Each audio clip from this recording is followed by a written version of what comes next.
Today is a radio frequency of the SacroIliac joint image. And SacroIliac joint pain is very common cause of low back pain. Image. And unfortunately, the only accurate way to diagnose SI joint pain is by blocking the joint itself and determining if that provides pain relief. Imaging and physical exam and history only provide clues, but the only accurate way to truly assess it with great accuracy is to actually block the potential pain generator, which in this case was the SI joint, and it provided pain relief. And we usually repeat that, and if we get the same result on multiple occasions, then that eliminates the possibility for the placebo effect. Obviously, when we're sometimes doing the SI joint injection and sending someone to physical therapy can provide the duration of relief that we want. And when that doesn't happen, that's where we end up doing something called radio frequency, which is what we're doing now. And so what you can see me doing here is that I'm actually placing this first needle that is Teflon coated, and we can actually put our electrodes in and then heat the small nerve fibers up. And what happens is that our body actually causes these small nerve fibers to die back. And so what we're trying to do is to do a radio frequency of all the major nerves that go to this sacroiliac joint. So, and those major nerves are your coming off here L5 image that you see this needle placed here up on the screen. This is something called our L5 dorsal ramus image. Stick 1, 2, 3, and then we do go to our S1 lateral branch, and then we do our S2 lateral branch.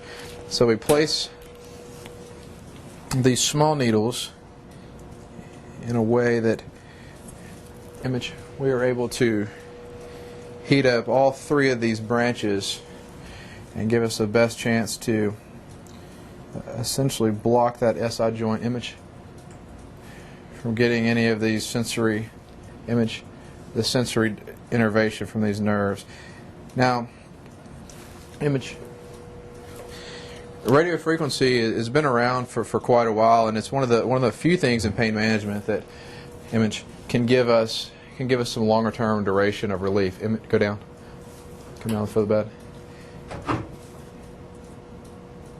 Okay, stick 1, 2, 3. And radio frequency can provide relief on average from 10 to 12 months. Very rarely does it last less than 6 months, and on occasion we have folks that get relief for over a year. And in our studies, what we've also found is that when this wears off, and it will wear off in time, is that the same result is able to be repeated, time and time again. So if this wears off in a year, we don't have to repeat the blocks. We can go straight to the radio frequency image. And you can actually see how I've essentially made a straight line there. And so we're going to burn a strip, kind of a strip lesion, all the way down.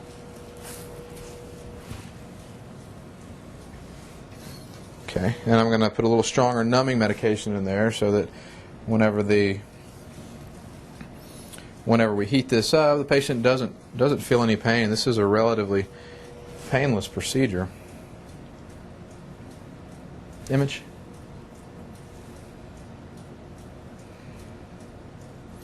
So I put a little stronger numbing in there. And what I also do to prevent any kind of flare-up after this procedure is I put a little bit of steroid in there too. And the steroid cools inflammation, decreases pain and swelling. This sometimes can go along with actually heating these nerves. So I've got all these needles placed in the right location. Put a little steroid in these, and we'll get a few more images. Save that. Okay, oblique to you a little bit. And save that. And so now what we're going to do is we're going to place the electrode in each of these needles. These electrodes are attached to our radio frequency generator machine.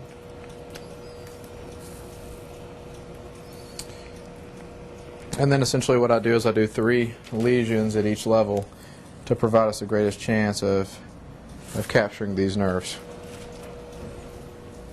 Go ahead and give me a lateral.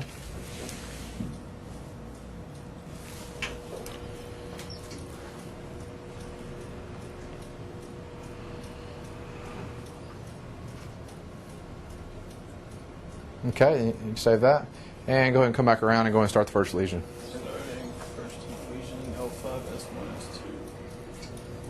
And so each lesion we'll do for a minute, and then I'll move each electrode down about 10 millimeters and repeat that. And Mr. Price, if you have any issues, you just let me know and we'll numb it up some more if this hurts. You have any pain, sir?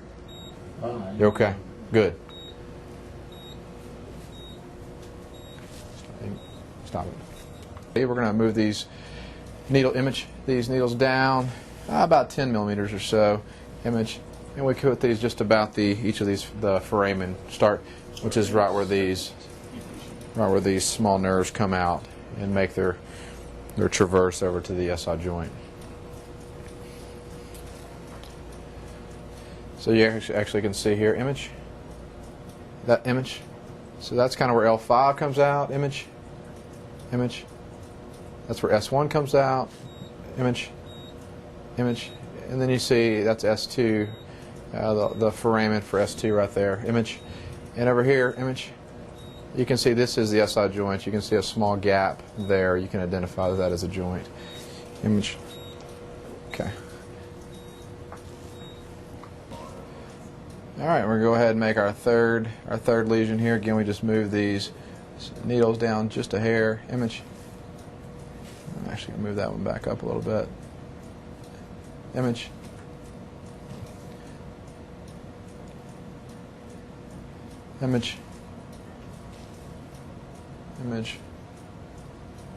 Okay, image.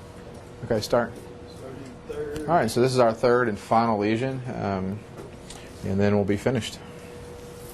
Now, really, with any radiofrequency procedure, it's not uncommon to get a little flare-up in the first week. We have actually done some tissue destruction and the nerve destruction, but generally it's pretty mild.